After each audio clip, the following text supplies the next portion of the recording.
Okay, so iPadOS 17 came out for the iPad 6 recently, and with this update came many new features, so in this video I'll be explaining to you what those new features are. Okay, so first off, let's look at the lock screen, and when we go here, you'll see the lock screen design is just like the one on the iPhone with iOS 16.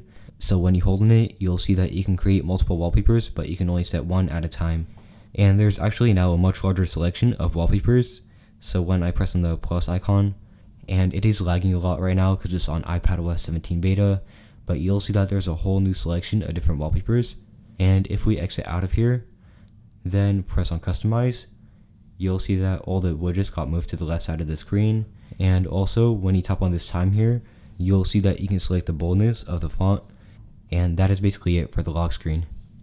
So iPadOS 17 also came with interactive widgets, so you'll see that I could check these reminders off without it taking me straight into the app like it did before.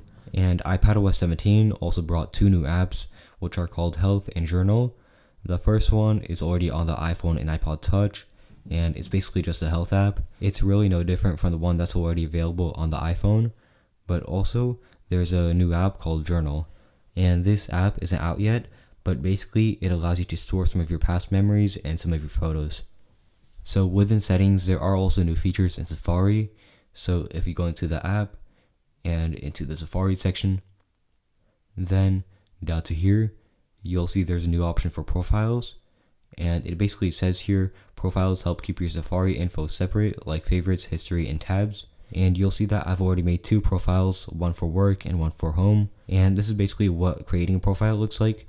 And this is where you can set whatever name you like. So for example, I could name this school. And you could also customize the icon and the color and also some of the basic settings. Now to switch between profiles, just go into Safari. Next, just press on this button on the left side of the screen and tap on this button at the bottom and just select any profile that you want to switch to. So another feature that I noticed in iPadOS 17 is that when I load websites, it's actually going to be a lot faster.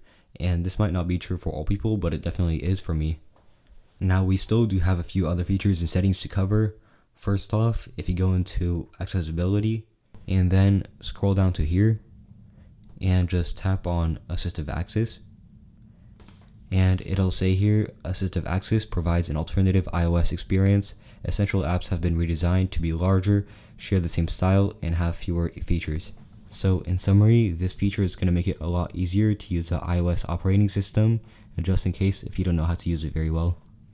Now Apple also updated screen time, so when you go into here and into communication limits, and you'll see there's an option to check for sensitive photos, and right under here it says messages can detect nude photos or before they are sent or viewed on your child's device and provide guidance and age appropriate resources to help them make a safe choice. Apple does not have access to the photos.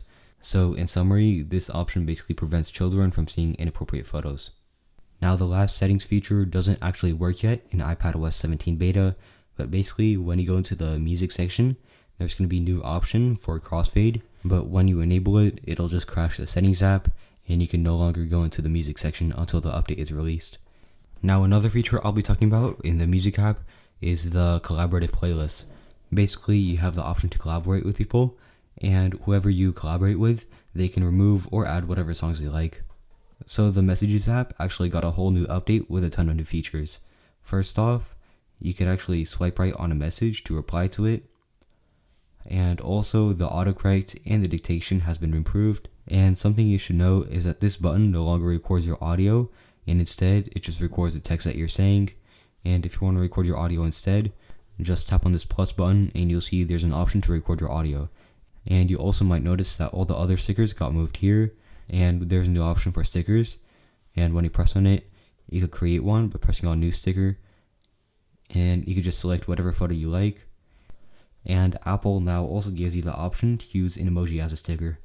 Now there was also an update in the Contacts app, so whenever you customize profile pictures, you'll see it's sort of like the design on the lock screen, so you can create multiple profile pictures but only set one at a time.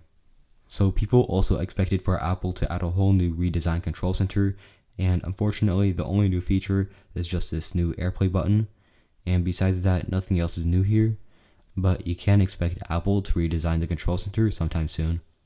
Now that is it for the iPadOS 17 review for the iPad 6. I hope you found this video helpful, and I'll see you in the next video.